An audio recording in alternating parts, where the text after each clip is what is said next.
At Arizona State University, we're bringing world-class education from our globally acclaimed faculty to you. Ranked #1 in innovation for 10 consecutive years and #2 among public universities for employability, ASU isn't just ahead of the curve, it's creating new paths to success. Earn your degree from the nation's most innovative university. Online, that's a degree better. Explore more than 300 undergraduate, graduate, and certificate programs at asuonline.asu.edu. At Arizona State University, we've made online education better, smarter, and more personalized so you can go further in your aspiring field. I decided to pursue medicine once I realized that ASU did have the online program for biological sciences. You're still required to learn the same curriculum. You're still being tested on the same content that anyone would be tested on in person. The comprehensiveness of the program prepared me so well for medical school. Explore over 300 programs at asuonline.asu.edu. Good morning, everybody. Core Use Bloody History. So, it is Monday, and we're back. Sorry about the intermittent schedule lately. I've just had a ton to do. Our project we've been working on, Independent Media Token, is launching in about a week. And there's a lot of last-minute tidying up we've had to do.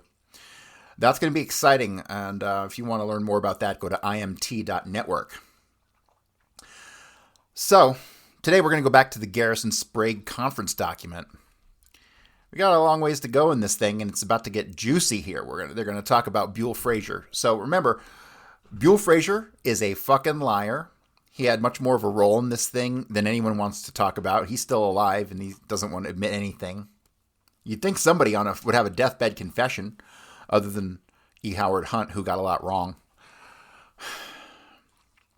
But, so before we start, let me talk about Buell Frazier for just a minute. Buell Frazier did not drive Oswald to the book depository that day. He described the man who showed up at his house wearing a gray, more or less flannel wool type jacket or coat. Lindy Mae Randall confirmed this, said he was also wearing a tan shirt. Most certainly was not Lee Harvey Oswald, because Oswald had to go home to get his jacket. That's the story, right? Oswald had to go to the boarding house to get his jacket. So it was most certainly not Oswald who Frazier claims to have dealt with that morning.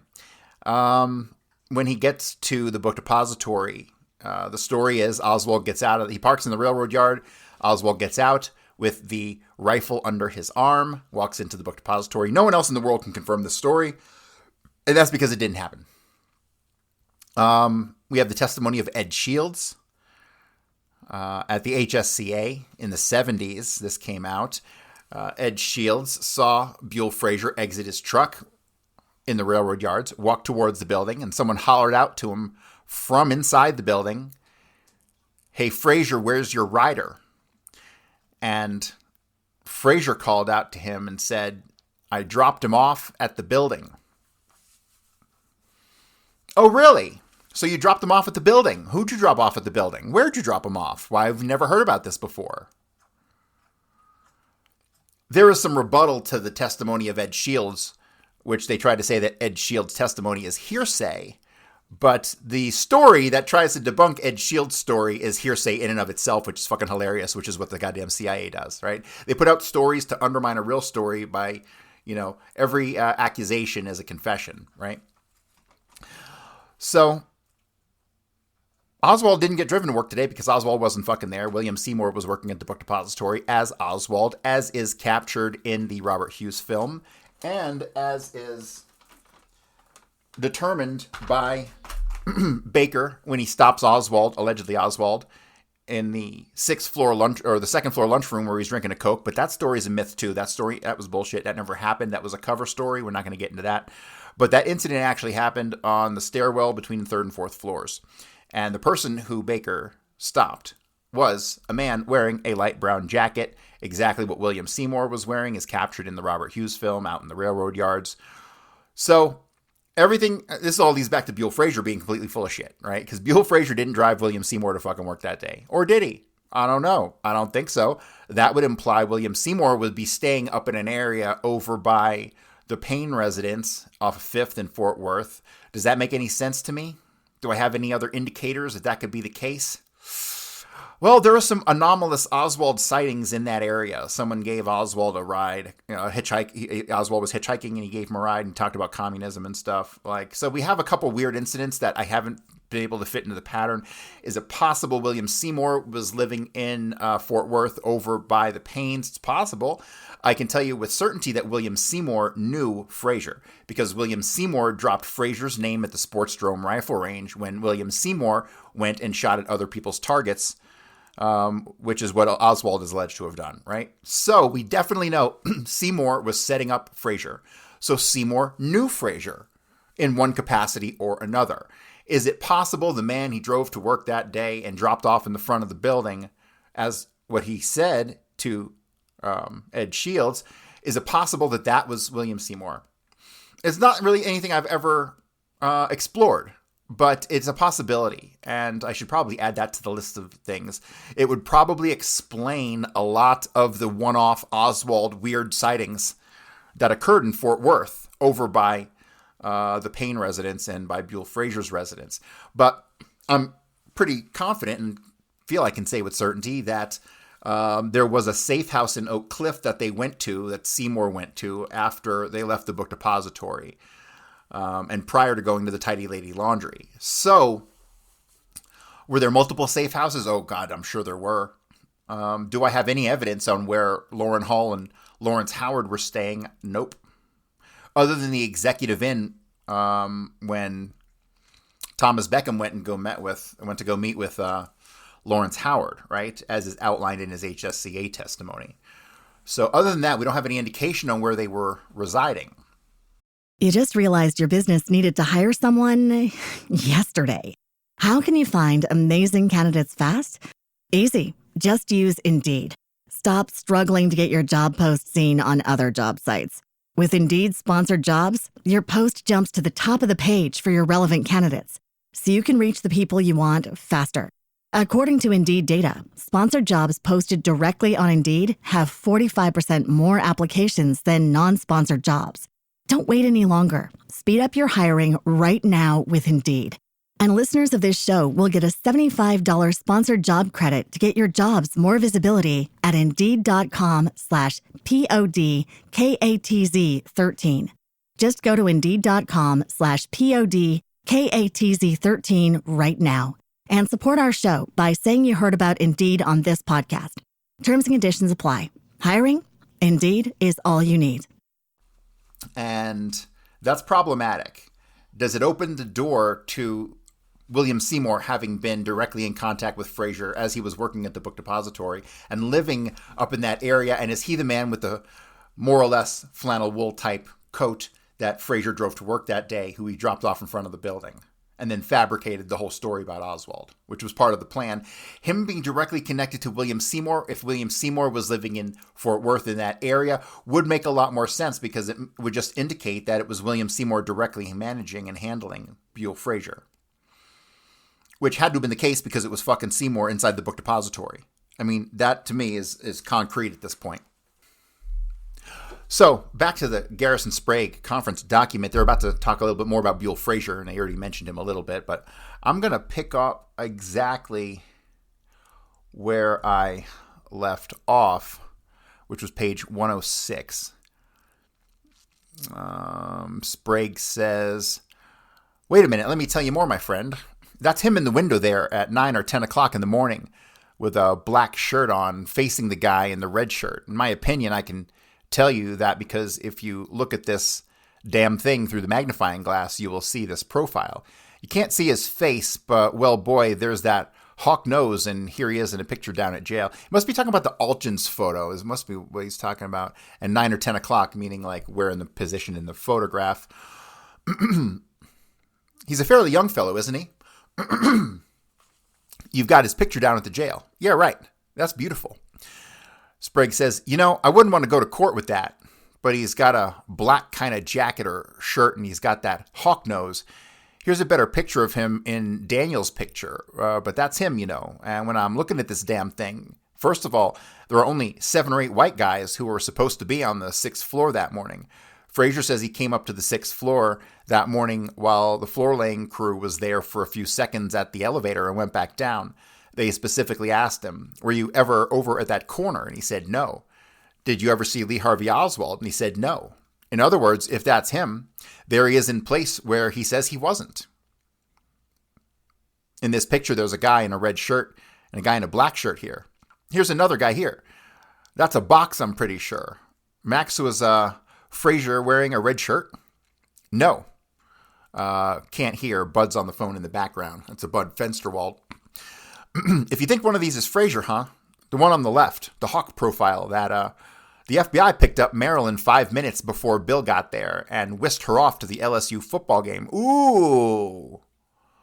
Oh, so this is happening in real time as the conference is going on. So what was happening, what he's talking about is Marilyn Moret was going to go interviewed by Bill Boxley, and Bill Boxley went and shot over to Marilyn Moret's, and the FBI picked her up and took her to the LSU football game.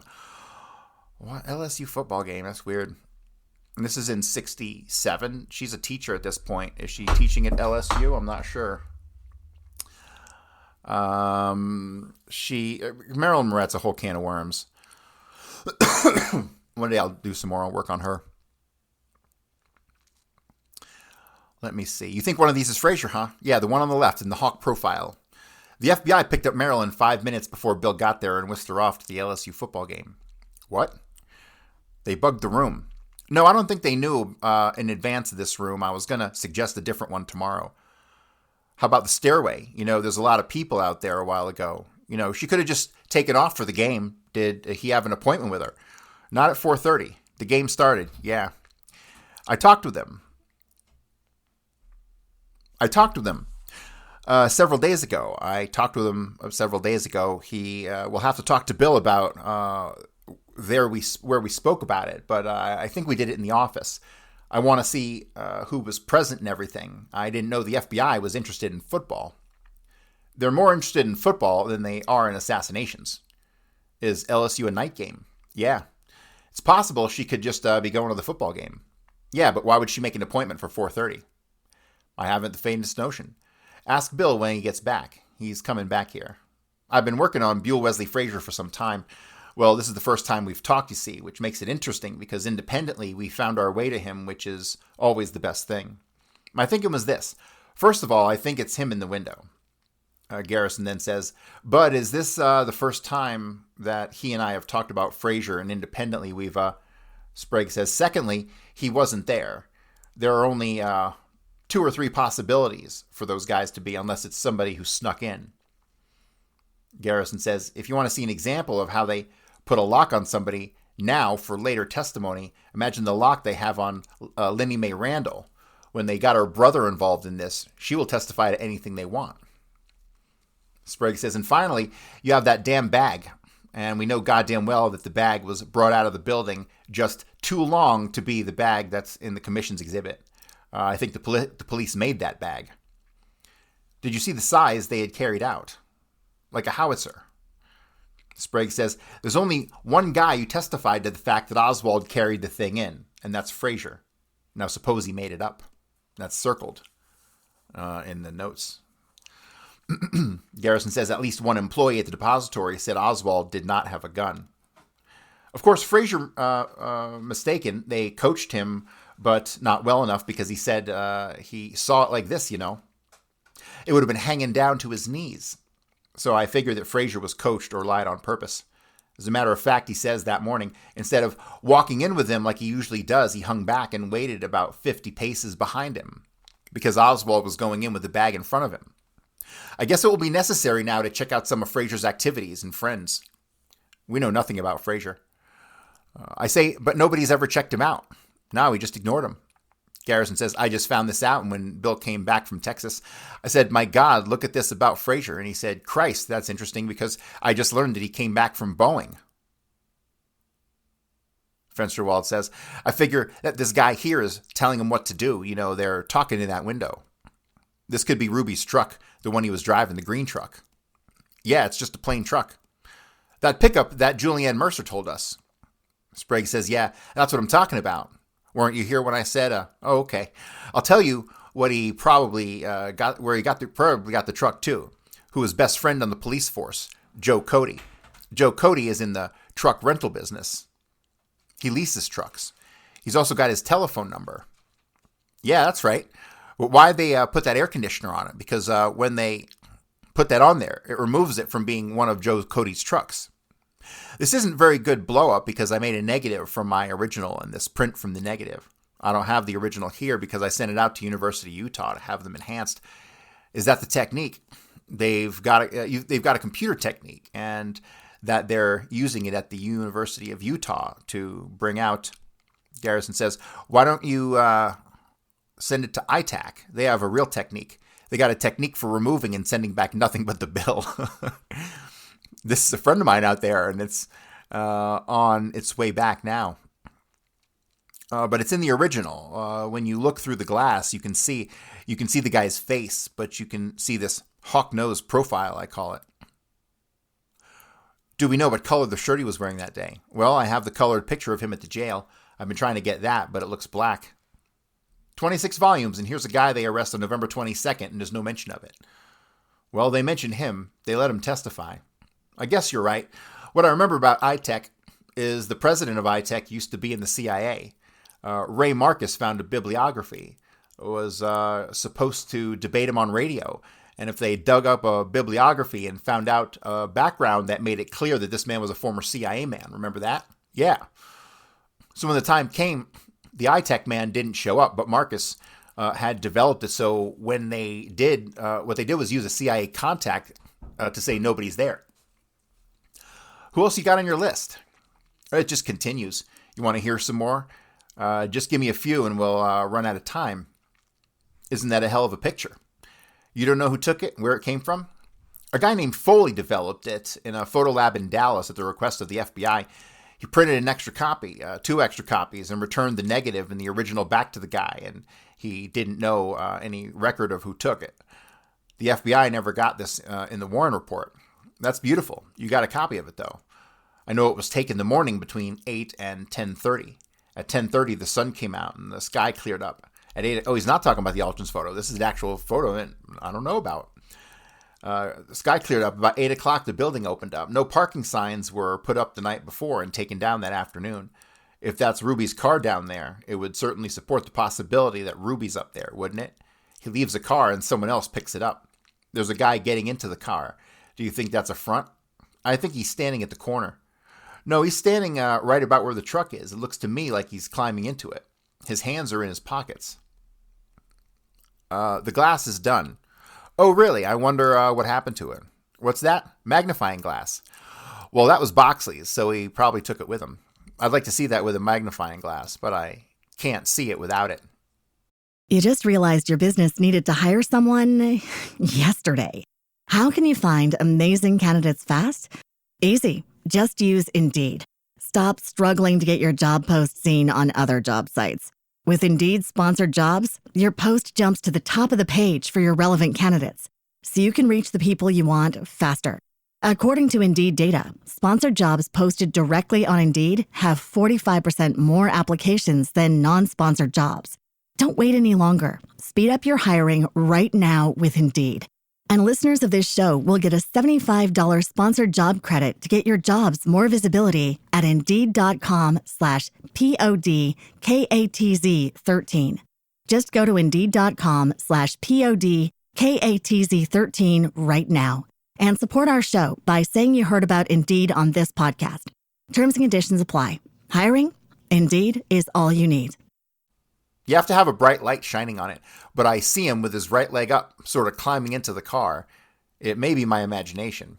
I've been looking for guys in red shirts and other pictures taken later in the day to see if I can match it up because there's a red shirt in the window and a red shirt getting into the car. That's very interesting. Let me get a few more of these names out of the way, and then we can... Shield, everybody knows about. China, Yugoslavia, Haiti, Cuba.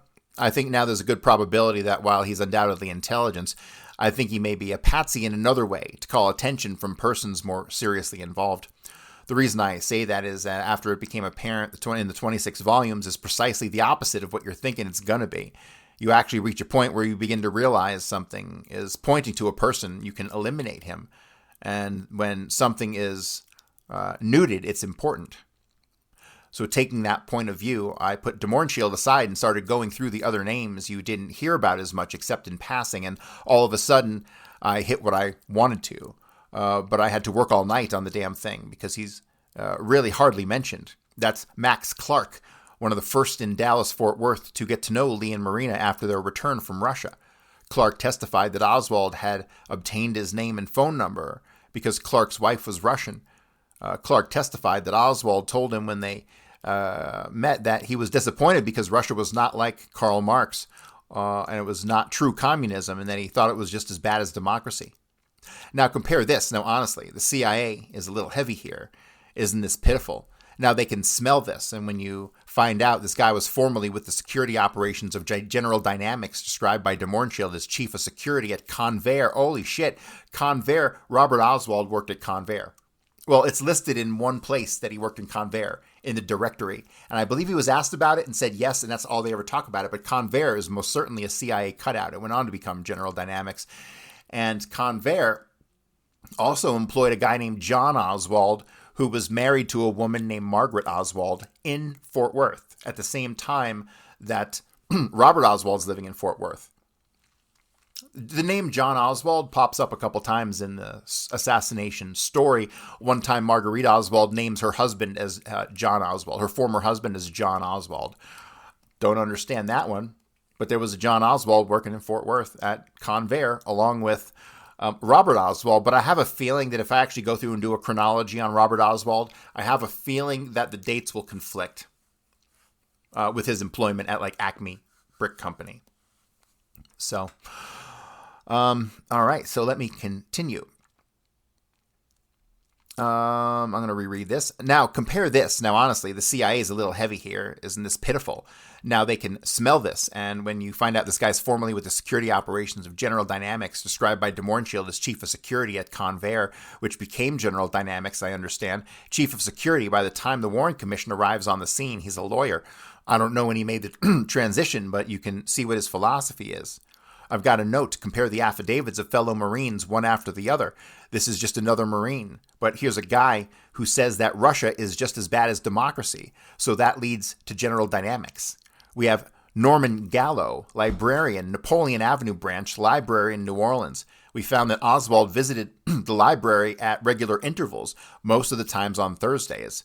Libraries are standard drops for intelligence operators. We just learned recently that Norman Gallo, one of the librarians at the time Oswald was visiting there, formerly served with the Air Force intelligence in Asia.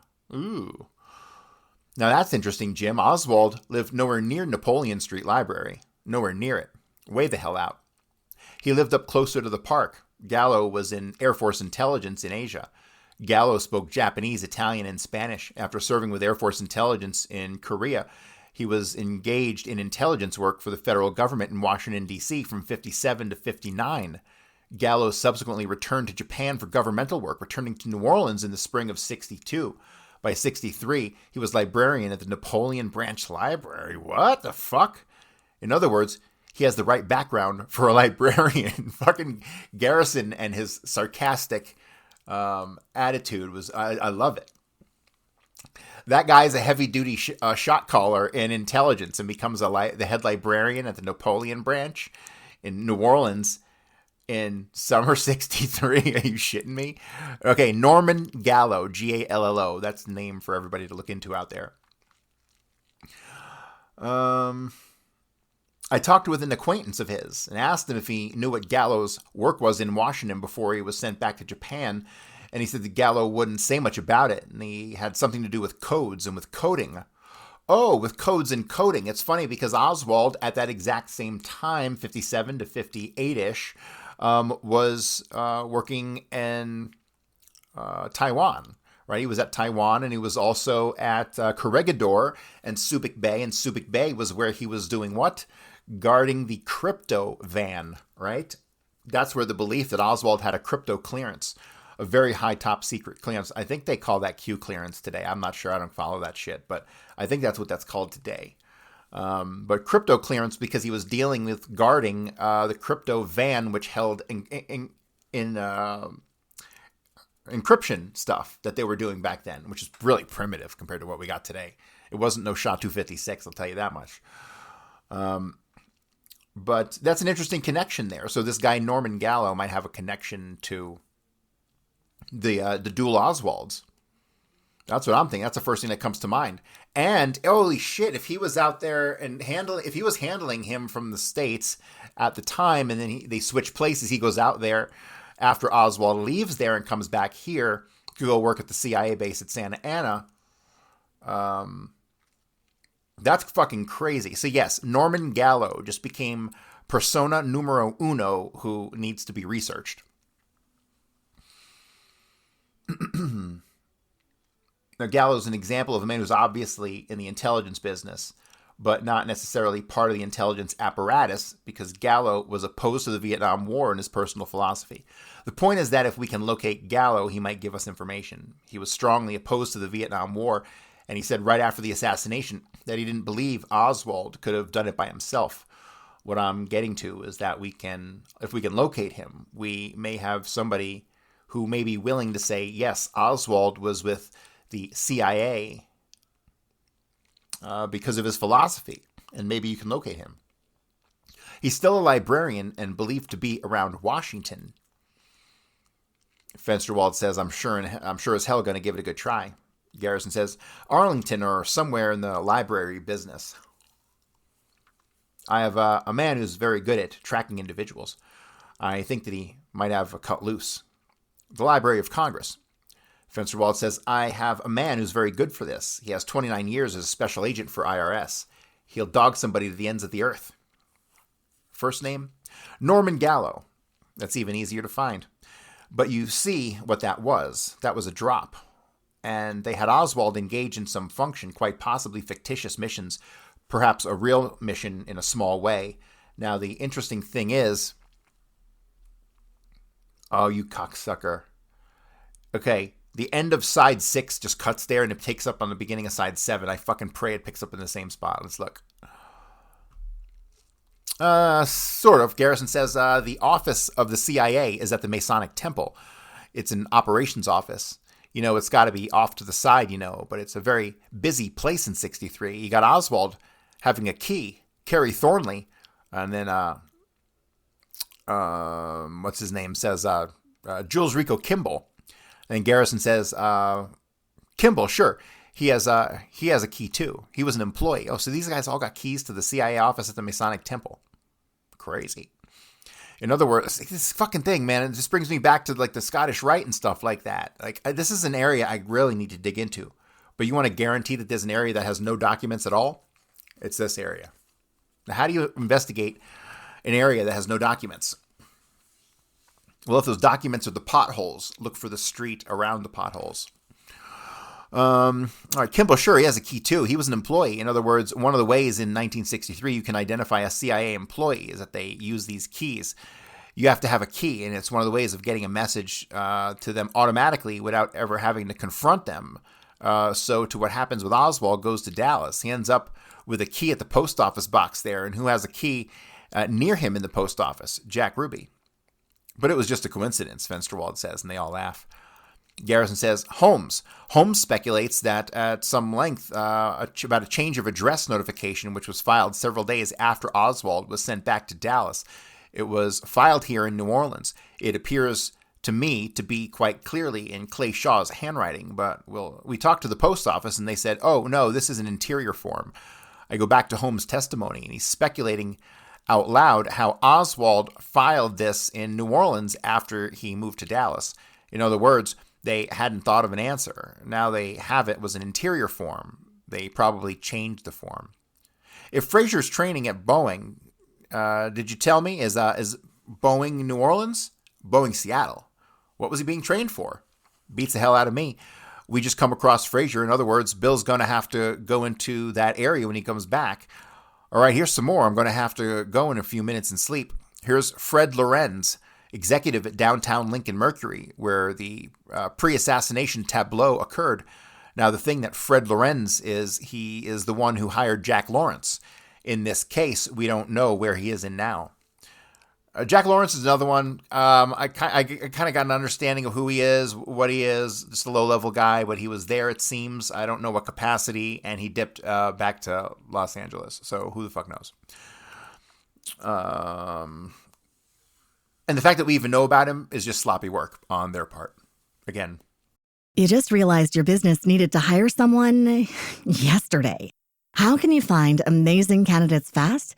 Easy. Just use Indeed. Stop struggling to get your job post seen on other job sites. With Indeed sponsored jobs, your post jumps to the top of the page for your relevant candidates, so you can reach the people you want faster. According to Indeed data, sponsored jobs posted directly on Indeed have 45% more applications than non-sponsored jobs. Don't wait any longer. Speed up your hiring right now with Indeed. And listeners of this show will get a $75 sponsored job credit to get your jobs more visibility at Indeed.com/PODKATZ13. Just go to Indeed.com/PODKATZ13 right now and support our show by saying you heard about Indeed on this podcast. Terms and conditions apply. Hiring? Indeed is all you need. Yes, I do. He's in Santa Ana. Fred Lorenz is supposedly, we got an address for him. I got Rose tracking him this trip. Great. That would be beautiful. What a place to find him. In Tuscan, which is right next to Santa Ana, right down from that hotbed. What's he doing? We don't know, except that he supposedly keeps Texas plates, sends back for them on his car. Sounds like another face in the crowd, doesn't it?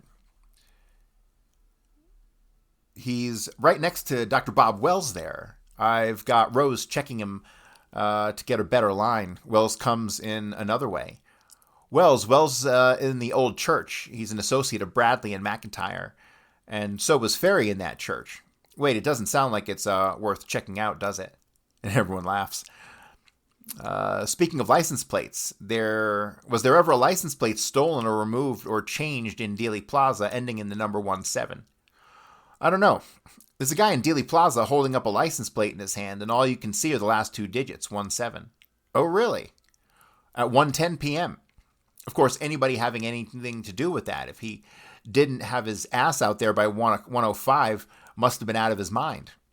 Well, anything could have happened, because here it is 5 years later, and we still don't know for sure whether or not it's one of the spectators killed or a Secret Service man was killed. In other words, it's still a possibility. Well, that's another thing. Like, no one really ever talks about this because there's not really much information on it. But for a long time, there was some talk that a Secret Service man was killed in Dealey Plaza, and that there was this black couple who, after they left, there was like some red stuff spilled on the floor, and everyone thought it was blood. But it turned, one article says it's blood, another article says it turned out to be like spilt cherry soda or something, something ridiculous like that.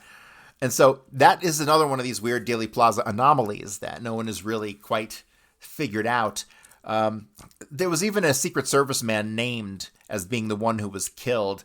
But when you dig into that name, it turns out he actually had died like at the previous shift or something like that. I really need to know more about this. But it didn't, at the time, the amount that I dug into it, it wasn't going in the same direction I was with my research.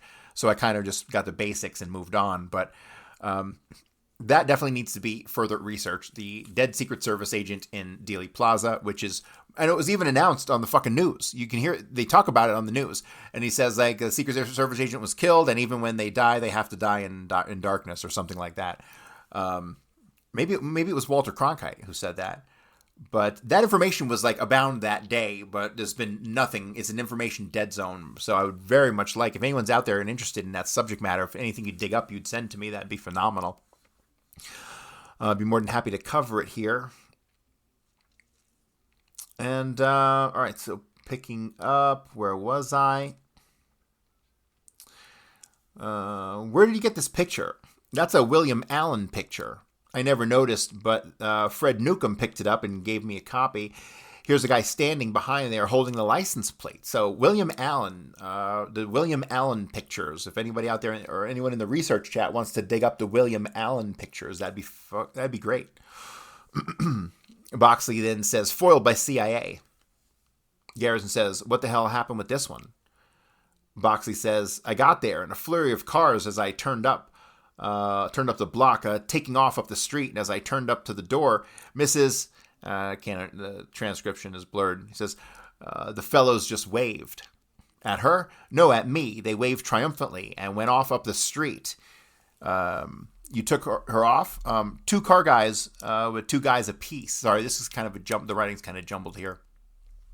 Who were they?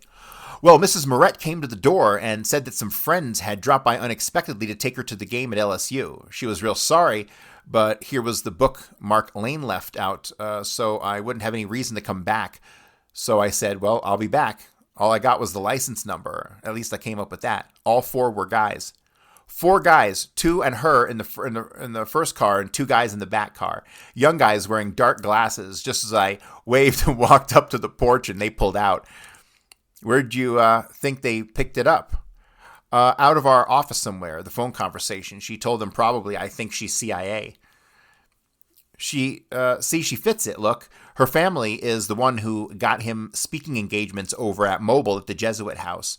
Now, among his effect at Beckley Plaza is a letter, it says Beckley Plaza, I don't know what they're talking about, is a letter to him at the Jesuit House stationery in Dallas signed by Paul Piazza.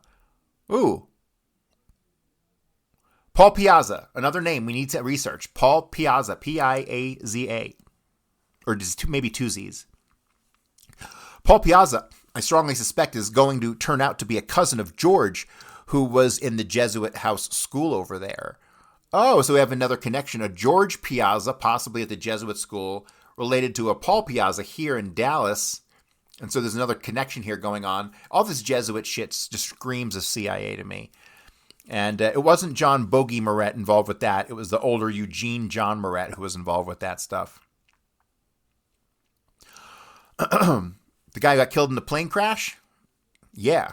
But I was recently wondering whether the plane was made by Boeing or Lockheed. Well, it's kind of funny because this is from 60-8 and Boeings are falling out of the sky in 2025. It's really fucking hilarious. It's interesting, isn't it? Because Boxley says, because they were about 2 weeks behind the Bureau, the Secret Service was, but they got there and the New Orleans Police Department has it in its files. Lieutenant Dier, D-I-E-R, tells them that of the 3 friends of Oswald that they have in their files are a Joe Thompson, another guy called him Vogel, Ed Vogel, it means it's Ed Vogel, and George Piazza. They all knew him in the Civil Air Patrol. George, of course, was somehow connected with the Ferrie investigation by Eastern Airlines, I think. But the name Piazza comes up again on a letter to Oswald from the Jesuit house over in Mobile. It's almost too much. There aren't many Piazzas. Who else you got on your list? Fred Lorenza in this case is interesting, not so much because of his past, although that turns out to be interesting because of all indications Lorenz had been located in Santa Ana in the Bob Wells group. Boxley says, that's John Lorenz, though. Yeah, that's John Lorenz, but we're trying to find out whether John Lorenz, whom Lauren Hall described as the most radical of the bunch that hung around. In other words, it may not be Fred. You don't know yet. No, the Fred Lorenz that is in Santa Ana is definitely the Fred Lorenz from downtown Lincoln Mercury. We just don't know the whereabouts of John Lorenz and whether he is any relative or not. Well, Garrison says, John Lorenz doesn't matter as long as this is Fred Lorenz. Boxley says, you see, they put up all this screen out in Dallas to tell me Fred had gone back to Germany and stayed there. And there was as recently as a year ago. Garrison says, sure, that's because he had a function in the assassination. Well, you're going to get some more information on him. Yeah, I hope to be getting it this trip. Now, Bud, listen to this background. Previous employment of Lorenz was with the U.S. government in Washington, D.C., supposedly with the Department of Commerce, but he had a special payroll factor, didn't he? Boxley says, he got an overseas allowance, 25%. Garrison says, and in World War II, he was a member of the SS in Germany. How you like that? Just happens to be an executive of the downtown Lincoln Mercury, where he happens to hire Jack Lawrence. Holy shit. Holy shit. See, you don't find this stuff in the regular FBI documents or anything else. You know, nothing the government's going to fucking give you. Boxley says he got there just in time to hire Lawrence, too. He was just with them a month. Fensterwald says, Lawrence is pretty high up on my list of people I want to check out. Garrison says, I think so too, positively. Fensterwald says, but this Wesley Frazier, he's the one who's just an absolute puts me aghast. Garrison says, he's red hot. In other words, Frazier is so strong that he's just unbelievable that they would dare to get away with something like this. That's pretty gutsy when you think about it. The Chief Justice of the U.S., Fensterwald says, they could have done away with the son of a bitch. He could have met an accident, a real bad accident. The point about Lorenz is that he probably came into the CIA with the Galen apparatus. Ooh, with the Galen apparatus. Holy shit. Probably that's the answer, because the company, the German Automotive Works, which is where he's formerly employed after the war, is right next to the CIA. The Galen apparatus, Munich, and this old German Air Force base where they test fly some of the U-2s. Garrison says, actually, we speak of the CIA picking up Galen apparatus. What they really did was to create the Galen apparatus after the war. Well, the Galen apparatus, they picked it up intact because they had all these ties with Eastern Europe and the Soviet Union. They picked up a going apparatus. The question is the tail wagging the dog? See, Garrison wasn't stupid. He knew what time it was. I think towards the end, he got exposed to this kind of stuff a lot more. Sprague says, you don't know what Lorenz looks like, do you? No. Or his description or picture. I got a physical on him. You can write Richard Helms. He probably has it, and everybody laughs. Boxley says, probably Dirty Dick can tell you. Anything on Jack Lawrence? Here's Jack Lawrence now, employee of downtown Lincoln Mercury. Well, everybody knows this story. I don't know it. You want to tell him about Jack Lawrence? Boxley says, Jack Lawrence told them a week or so ahead of time that he was going to have to leave November 22nd. He tried to make arrangements to drive a car to California. He couldn't do it. But anyhow, he was supposed to have picked up the drive-away car. He borrowed a car to do some last-minute details on the day of the assassination about 10 a.m. in the morning, and he took a car and left with it. Comes running in right after the assassination. They've been worried about him for 2 hours. Where the hell he'd been. Comes in white as a sheet. He goes and vomits. He is all torn up to hell. He doesn't leave. He doesn't have the car. So Frank Piazzo, and another guy go to pick up the car. They find it parked down behind the picket fence. Now we send after the assassination around 1 or 2, and the car is parked behind the fence. Lawrence later denies it. He said, no, the car is parked off a side street. But I'm inclined, Garrison says, it was parked behind a fence because they acted on it. It wasn't merely words. They called the police. As a result, Lawrence had to spend the night in jail. And so this is another restless night. Garrison says people at the downtown Lincoln Mercury, unlike most of the people in Dallas, acted on this. In other words, they thought it was so suspicious, they called the police and they arrested Lawrence and they had to spend the night in jail. So there's another arrest that isn't listed. Ooh. Boxley says he contacted the FBI in the process sometime. Garrison says when he got back to the YMCA after they turned him loose, he called and complained about Oswald and gave them some information about Oswald coming into Beauregard. What? Coming into Beauregard. Beaugard. I don't know what he's talking about. Not Beauregard, but Beauregard. And they killed Beauregard later. Which it's probably in my rattling around in there somewhere. I don't know which one they're talking about at the moment, though. Sprague says he never told the FBI about the picket fence story. Garrison says no, and the arrest wasn't mentioned. Is there an arrest record on him? Boxley says there's got to be, I think, because it's in some volumes that he spent the night in jail. Garrison says either that or they admits that overtly. In other words, it was all a mistake. Sprague says you brought him in here, right? No, we contacted him. Tom Bethel went over and took pictures, I know. Now, I think this helps you to see why Beauregard was killed, though, because Beauregard, I think the spelling's off here. I think maybe Bogard is what they're really referring to. Beauregard would have known, but he would have had possibly more details about Lawrence and Lorenz. What sort of car was it? Beauregard, Alfred Beauregard, I think it was. He was the guy who was the Mercury driver who let Oswald take the car out for a spin. Beauregard was killed on St. Valentine's Day a couple years ago. looked like a suicide. Yeah, it was an interesting death. They killed a Negro sheriff in Virginia here a few months ago the same way. You know, they elected a Negro sheriff up there. Did they kill him? Well, suicide, but he gets in a car, he attaches a hose, he runs it through. You know, a lot of people do after elections. It's depressing. The oppressive responsibilities of the job, and everyone laughs. Jesus, he might be behind the fence. Bogard committed suicide?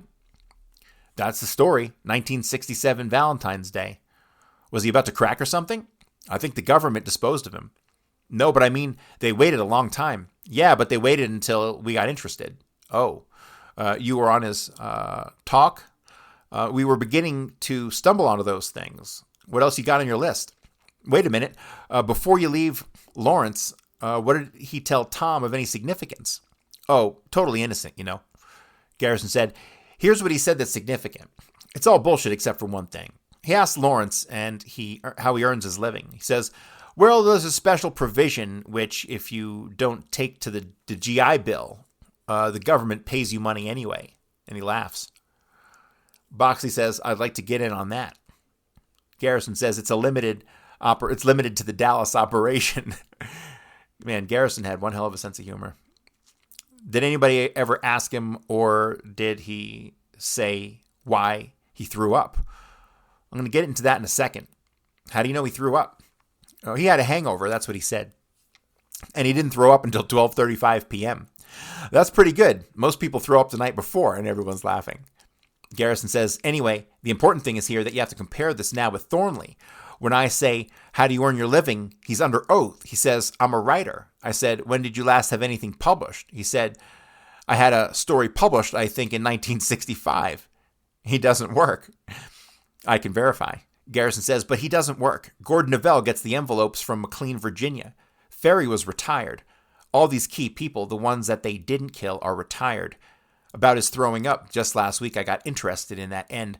I thought, here are all these characters we've talked to, and most of them are pretty cool, even if they are kids because they've got the U.S. government behind them. But here's one person who throws up, so I asked one of our guys and one of our more experienced officers to describe the situation. I said, if I were to ask you, in your opinion, what would cause you think to make this man throw up, what would you say? I'd say probably because he was one of the shooters. And I'd say, why? I'd say because you could ask anybody that's ever worked at any police force. Anyone who's ever killed a man and afterward throws up. But the guy standing next to him doesn't throw up at all. He says to ask any officer. Isn't that interesting? Honestly, that's bullshit. Garrison, he knows knowing no part of the operation would come at a cost, but when you pulled the trigger, he says, every time I participated in an arrest where there's a man's been killed, he throws up. Well, he's more likely he throws up because he's caught, not because he's fucking sick from shooting somebody. I think I'll send a man over to West Virginia to live with him for a little while. Garrison says, let me suggest this too. Here's the whole memo from Bethel you can pick up. Garrison says, you can have the whole thing. Let me suggest something interesting here. They don't tell you much about his background. You may have a case of a man who's a crack shot. Naturally, they don't indicate anything. It indicates vaguely an army background.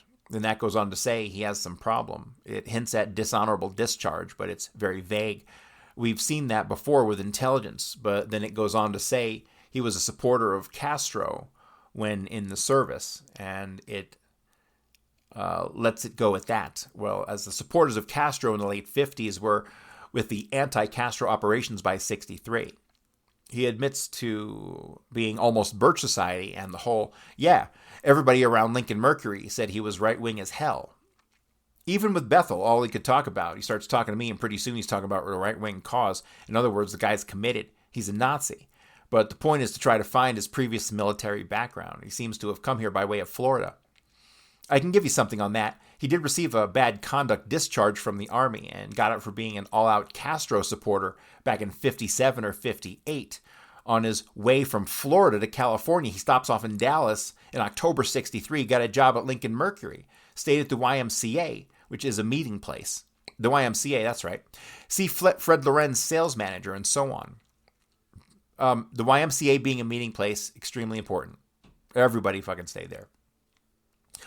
Box says now he's not the kind of guy Lincoln Mercury was hiring. I read all their employment applications. They're hiring experienced automobile salesmen. He doesn't know one end of a car from another. They weren't looking for a crack shot. And everyone laughs again. Boxley, he said he had worked at Chevrolet in Coronda Lane. They never heard of him, but it was Lawrence that put him in. So where did they say he parked the car? He said he parked the car on a side street several blocks over. Garrison says, now one other thing that fits in with this. Almost all tableaus are in a controlled situation. I guess it's company custom. For example, the tableau in New Orleans. In a scene, Oswald is distributing leaflets at an international trade mart. You've got Shaw inside running the building. In other words, I think it's reasons for security. The guy knows he isn't going to be hit on the head with a brick. Well, there's a certain security blanket psychology to it, that the guy feels protected. Garrison says, right. Then they say he's giving out pamphlets at Maison Blanche, and you look into it and find out he's really out front of the Audubon building, and that's where Carla Corva is. So every place is controlled, and downtown Lincoln Mercury, he's coming in and so forth. You have Lawrence as one of the executives. You have Jack Lawrence in there, and you may have Bogard, because we don't know his role, but at the point, it's controlled situation. But anybody ever check into the ownership of their company to see how they managed to get all these people in it? Who owns it and who runs it? That's a good point. Did John Lawrence ever become an executive? Box, he had experience for nearly a year at Winkle Pontiac in Dallas, the way they did after he left SS. He went to Australia. From Australia, he goes to Honolulu. First, he went to BMW Auto Works in Germany, didn't he? Yeah, and so after Germany, after he left Germany, I mean. So why Australia? That's the report from Australia about the assassination that's classified. Do you remember that? Information about the assassination. So there's Australian information about the assassination that is classified. Where's that, Donald Trump? That was from a Soviet defector. Think so. No, I don't mean this one. I mean the information about Oswald couldn't shoot. I mean advance information about the assassination still classified from Australia. That's right. Boxley says, well, he went to Honolulu. He went into business in Honolulu. The Department of Commerce picks him up. This was before he got overseas living allowance, and he went directly from Honolulu to Dallas to work 9 months before the assassination. He went to work for Winkle Pontiac. Boxley says, and someone recommended him, so he comes in as a sales manager. Garrison says, you see, when these patterns, they accumulate, especially when you look at it from this point of view, connections with the government, the idea of a bunch of guys evaporates forever. In other words, it's part of the entire military apparatus. There's too much of a redundancy to backrun. These guys are a type. Sure, here's another case. Here's Jack Crichton. He comes up for a minute and then he's gone. About 5 o'clock in the evening, November 22nd, Dahlia Momantau. Momantau. Remember, this is phonetic, so we don't know if this is correct spelling. But Dahlia Momantau was called to translate for police force an interview with Marina Oswald 5 minutes prior to the call by Lieutenant Lumpkin, otherwise known as Lummy. A beautiful name for a Dallas police officer. He should have been chief of police, and everyone laughs, of the Dallas police force. Mr. Momantau received a call at the same effect from one Jack Crichton. Jack Crichton, who was working in the book depository, if I'm not mistaken. Former Republican candidate for governor. There was a Jack Crichton in the building, I'm pretty confident. I'll have to look into that, though. The name is ringing a bell. And I know he's been excluded from most of the work, so I'm not talking about Joe Molina either. Former Republican candidate for governor, is that right? Yeah, he's the same good friend told us about. Well, then they said, who was Jack Crichton? Momantau replied that it was his impression that Crichton was an independent petroleum operator connected with the Army Reserve Intelligence Service, just like James Powell, providing a service translation for Marina at a very early juncture. That group is the group that was supposed to have met in with the Bond building. There was an Army or intelligence group that met over there, according to a guy who came down and told us about it. Crichton was in that group. The headquarters, according, is right outside of Dallas. This connects to like the 112th or whatever the number is, intelligence group out of Dallas that a bunch of the Dallas Police Department guys were involved in, which was connected to CIA. Jesus Christ, this thing is like the fucking most entangled web ever. Boxley says, oh, and it's redacted. Thank you guys. Thanks for the redaction. Redacted did meet there, but Mr. Hunt didn't meet with them. They were probably there for some individuals from an outfit. Redacted within the White Russian community in Dallas. Did you hear anything about James Powell? Who's next on your list? Well, that's all I've had to accumulate. In other words, it's just a matter of time. It's endless.